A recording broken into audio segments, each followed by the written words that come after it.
नमा संस्कृताय मित्राणि। तो मित्रों, आज हम बिहार बोर्ड की छठी कक्षा के संस्कृत का हम द्वादशा पाठक का अध्ययन करेंगे। इससे पूर्व में हमने शेष जितने भी 11 एपिसोड है सभी का अध्ययन किया और उसका प्रश्नोत्तरी किया। जो भी नहीं अब तक पढ़े हैं वो उन सभी एपिसोड को जाके हमारे चैनल पर पढ़ सकते हैं। आज हम द्वादशा पाठक का अध्ययन करेंगे। यह है श्लोक है नीति श्लोका। नीति श्लोका यानी कि नीति, हमें इससे शिक्षा मिलती है, बहुत अच्छी शिक्षा मिलती है। हम इसी को पढ़ेंगे आज नीति श्लोका को। बहुत ही अच्छी वीडियो होने वाली है। तो चलिए शुरू करते हैं वीडियो को। आज का जो पहला श्लोक है, प्रिय वाक्य प्रदानेन सर्वे तुष्यन्ति जन्तवः तस्मात् तदेवं वक्तव्यम वचने व दरिद्रता। यानी कि ये श्लोक है, इसका अर्थ को जान लेते हैं। प्रिय वाक्य प्रदानेन सर्वे तुष्यन्ति जन्तवः, यानी कि प्रिय वचन बोलने से सभी प्राणी प्रसन्न होते हैं, इसलिए वही वचन बोलना चाहिए। तस्मात् तदेव वक्तव्यम, इसलिए वही वचन हमें बोलना चाहिए। वचने व दरिद्रता, क्योंकि बोलने से कौन सी गरीबी होती है, कौन सी दरिद्रता आती है, इसका यही अर्थ हो गया पहला श्लोक का। आगे अब दूसरा श्लोक है, यस्मिन् देशे न सम्मानो न प्रीतिर्न च बांधवा न च विद्यागमः कश्चिन्न तत्र दिवसम वसेद। देखिए बहुत ही सुंदर श्लोक है, इसका चलिए अर्थ को जान लेते हैं। जिस देश में आदर नहीं है, जिस देश में आदर नहीं है, जिस देश में आदर नहीं है, न प्रसन्नता नहीं है, न प्रीतिर्न च बांधवा, और न जहाँ बंधु नहीं है, न च विद्यागमः, और ना ही कोई विद्या प्राप्ति का मार्ग हो, ना ही विद्या प्राप्ति का कोई साधन हो।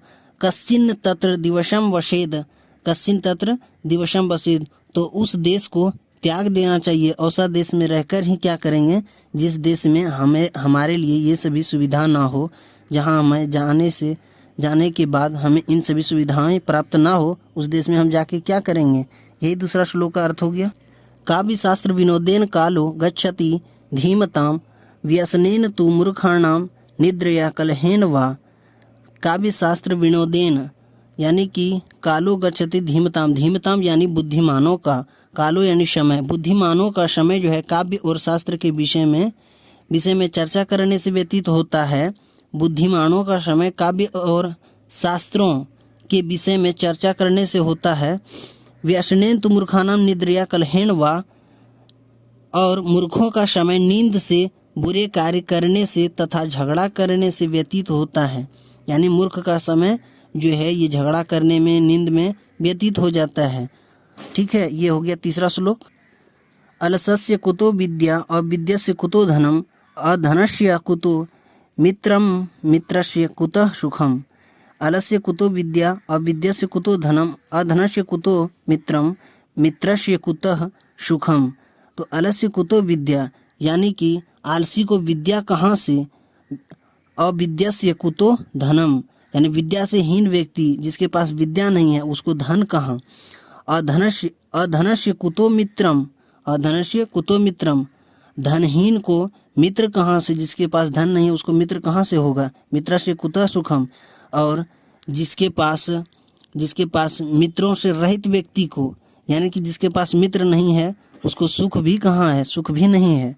तो ये हो गया आपका चौथा श्लोक का सही अर्थ। आगे पांचवा श्लोक है, सत्यस्य भूषणम दानम सत्यम कंठस्य भूषणम, इसकी श्रोतस्य भूषणम शास्त्रम भूषणे किम प्रयोजनम। तो इसका सही अर्थ हो जाएगा हस्तस्य भूषणम दानम, हस्तस्य भूषणम दानम यानी हाथ का आभूषण दान है। सत्यम कंठस्य भूषणम यानी कंठ का जो आभूषण होता है वो सत्य है। श्रोतस्य भूषणम शास्त्रम, और कान का जो आभूषण होता है वो शास्त्र है। और भूषणे किम प्रयोजनम, भूषणे किम प्रयोजनम, और नेत्र का आभूषण समदर्शिता है, यानी हमें नेत्रों से सभी को समान रूप से देखना चाहिए, ना ही किसी को बड़े छोटे के रूप में। चलिए इसका प्रश्नोत्तरी जान लेते हैं। तो इस पाठ का जो है पहला जो प्रश्न है वह है मौखिक का। पाठ में दिए गए श्लोकों का सस्वर गाएं, यानी कि वहाँ ये जो श्लोक दिया गया उसको स्वर में यानी कि स्वर के साथ गाने का प्रयास करना है, तो वो अपने से कर लेंगे। श्लोक हम पढ़ के बता दिए, उसका अर्थ भी। अब आगे है दूसरा प्रश्न है। दूसरा प्रश्न है, मंजूषा से उचित शब्द चुनकर रिक्त स्थानों की पूर्ति करें। ये जो बॉक्स में दिया गया शब्द है, इसको जो है चुन के हमको भरना है, किसमें कौन सही भराएगा। चलिए इसका सही आंसर देख लेते हैं, सही उत्तर क्या होगा। तो दूसरा प्रश्न का सही उत्तर यहाँ से आप लिख देंगे, प्रिय प्रिय वाक्य प्रदानेन सर्वे तुष्यंती, यहाँ जंतवा भरा जाएगा। इसके बाद तस्मात् देवम वक्तव्यम वषणे का दरिद्रता। इसके बाद काव्य शास्त्र विनोदेन कालो गच्छति, धीमताम भर देंगे। धीमताम का अर्थ हो गया बुद्धिमानों का, जंतवा यानी कि प्राणी का। इसके बाद प्राणी हो गया, सभी प्राणी। इसके बाद व्यसनेन तु मूर्खाणाम निद्रया कलहेन वा, यानी कलहेन भर देंगे, यानी कि हो गया मूर्खों का समय जो है वो निद्रा में यानी नींद से और झगड़ा करने में ही इसका समय व्यतीत हो जाता है। अब जो है तीसरा प्रश्न है। तीसरा प्रश्न है, श्लोकों को जोड़े। ये श्लोक दिया गया, इसको जोड़ना है, कौन किस में सही मिलेगा। पहला है काव्य शास्त्र विनोदेन, तो काव्य शास्त्र विनोदेन, काव्य शास्त्र विनोदेन इसको हम मिला लेते हैं। क का जो है ये 2 में हो जाएगा, आप इसको मिला देंगे। ये काव्य शास्त्र विनोदेन कालो गच्छति धीमताम, ठीक है, इसको आप इसमें मिला देंगे। इसके बाद है हस्तस्य भूषणम दानम, हस्तस्य भूषणम दानम असत्यम कंठस्य भूषणम, यानी हाथ का जो आभूषण होता है वो दान होता है, और कंठ का जो आभूषण होता है वो सत्य होता है, ठीक है। और आगे है प्रिय वाक्य प्रदानेन, तो ये हो जाएगा सर्वे तुष्यंती जंतवा, सर्वे तुष्यंती जंतवा, यानी प्रिय वचन बोलने से सभी प्राणी जो है प्रसन्न होते हैं। यस्मिन देशे न सम्मानो, यस्मिन देशे न सम्मानो, न प्रीतिर न बंधवा, ये 4 का 3 में मिला देंगे। इसमें घ का 3 में, अंगों का मिल जाएगा आपका 4 में। अलसस्य अलसस्य कुतो विद्या, अविद्या से कुतो धनम, आलसी को विद्या कहाँ, और विद्या से रहित व्यक्ति को धन कहाँ, जिसके पास विद्या नहीं है उसके पास धन भी नहीं। चौथा प्रश्न का ये जो है, ये बॉक्स के सामने, बॉक्स में हमें जो है सही गलत का चिन्ह लगाना है। तो दानम हस्तस्य कौन नंबर है, जब दानम हस्तस्य भूषणम, यानी हाथ का जो है आभूषण दान होता है, ये यानी कि सही है, ठीक है, तो इसमें सही का निशान लगा देंगे आप। ख का है सत्यम श्रोतस्य भूषणम, यानी श्रोतस्य यानी कान का आभूषण सत्य है नहीं, यानी कि कान का आभूषण सत्य नहीं है। आगे है ग नंबर है धीमताम काल निद्रिय गच्छति, यानी कि बुद्धिमानों का समय जो है सोने में चला जाता है, नहीं, बुद्धिमानों का समय शास्त्रों का अध्ययन करने में जाता है, ये भी गलत हो जाएगा आपका ग का। घ है, घ नंबर है यत्र सम्मान तत्र वसेत, यहाँ जहाँ सम्मान मिलता है वहीं रहना चाहिए, सही बात है, वहीं उसी देश में रहना चाहिए।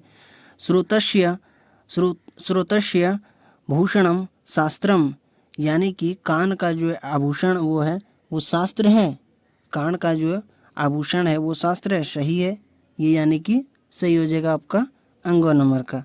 अब चलिए अगला प्रश्न देख लेते हैं। 5वां प्रश्न अनुवाद है, संस्कृत में अनुवाद करना है। राम घर जाता है, मोहन पुस्तक पढ़ता है, शिलापत्र लिखती है, राकेश फल खाता है, मुकेश सत्य बोलता है, सभी का हमें संस्कृत में अनुवाद करना है। चलिए इसका सही उत्तर देख लेते हैं। तो क का है राम घर जाता है, रामः गृहम गच्छति, ये आप क का संस्कृत बना देंगे, रामः गृहम गच्छति, राम घर जाता है। मोहन पुस्तक पढ़ता है, मोहना पुस्तकम पठति आप बना देंगे। शिलापत्र लिखती है, शिलापत्रम लिखती, यानी कि शिलापत्र लिखती है। राकेश फल खाता है, खाना का खाद धातु होता है, राकेशा फलम खादति। इसके बाद है मुकेश सत्य बोलता है, मुकेशा सत्यम वदति। ये हो जाएगा आपका 5 का सही अनुवाद हो जाएगा संस्कृत में। आप इसको बढ़िया से वीडियो रोक के लिख सकते हैं अथवा स्क्रीनशॉट ले लें। अब आगे है छठा प्रश्न है उत्तराणी लिखत, यानी कि जो छठा प्रश्न है उत्तर लिखना है। सर्वे जंतवा किन तुष्यंती, तो यानी कि सभी जंतु जो है किससे प्रसन्न हो जाते हैं। चलिए इसका सही उत्तर देख लेते हैं। तो को का जो सही उत्तर हो जाएगा आप यहाँ से लिख देंगे, सर्वे जंतवा प्रिय वाक्य प्रदानेन तुष्यंती, सभी जंतु जो है, सभी प्राणी जो है वो प्रिय वचन बोलने से प्रसन्न होते हैं, प्रसन्न हो जाते हैं। कुत्र न वसेत, कहाँ नहीं रहना चाहिए। इसका उत्तर हो जाएगा यस्मिन देशे न सम्मान तत्र न वसेत, जिस देश में आदर नहीं हो किसी का उस देश में नहीं रहना चाहिए। इसके बाद ग का है, ग प्रश्न है धीमताम काला कथम गच्छति, यानी कि विद्वानों का समय जो है कहाँ बीत जाता है। तो धीमताम कालः काव्य शास्त्र विनोदेन गच्छति, यानी विद्वानों का समय जो है वो काव्य शास्त्रों के अध्ययन में, पठन पाठन में, यानी पढ़ाई करने में समय व्यतीत हो जाता है, विद्या प्राप्ति में बीत जाता है। इसके बाद है घ नंबर प्रश्न है मूर्खा नाम कालः कथम गच्छति, यानी मूर्खों का समय कहाँ व्यतीत हो जाता है। मूर्खाणाम कालः व्यसनेन गच्छति, यानी मूर्खों का समय जो है ये व्यर्थ की झगड़ा करने में, लड़ाई करने में ही समय व्यतीत हो जाता है। हस्तस्य भूषणम किम, यानी हाथ का आभूषण क्या है, उसका उत्तर हो जाएगा हस्तस्य भूषणम दानम अस्ति, यानी हाथ का जो आभूषण है, हाथ का जो भूषण है वो दान है। तो ये हो गया आपका छठा प्रश्न का सही उत्तर हो गया सभी का। तो इस प्रकार जो है ये द्वादश पाठक की समाप्ति हो जाती है। तो हम लोगों ने नीति श्लोका को अच्छी तरीके से पढ़ें और उसका प्रश्नोत्तरी भी देख लिया, और आगे हम जो है इस प्रकार जो है आपकी जो है छठी कक्षा की संस्कृत की समाप्ति हो जाती है। अब हम आगे 7वीं कक्षा के संस्कृत लाएंगे, और छठी कक्षा के जो छात्र हैं सारे वीडियो जो नहीं देखे हैं चैनल पर जाके देख सकते हैं। और हम व्याकरण जिसका नहीं अभी हुआ है व्याकरण भी हम लेके आएंगे, उसका भी एपिसोड। आप लोग चैनल पे बने रहें। वीडियो पसंद आया होगा लाइक कर देंगे, चैनल पे नए हैं सब्सक्राइब करके ही चले जाएंगे, ताकि वीडियो का नोटिफिकेशन आप तक पहुंच जाएंगे। कोई भी हम संस्कृत से रिलेटेड, कोई भी संस्कृत से संबंधित क्वेश्चन आंसर डालेंगे कोई भी टॉपिक का, तो वो आपके पास नोटिफिकेशन चला जाएगा। तो तब तक के लिए नमः संस्कृत है, धन्यवाद।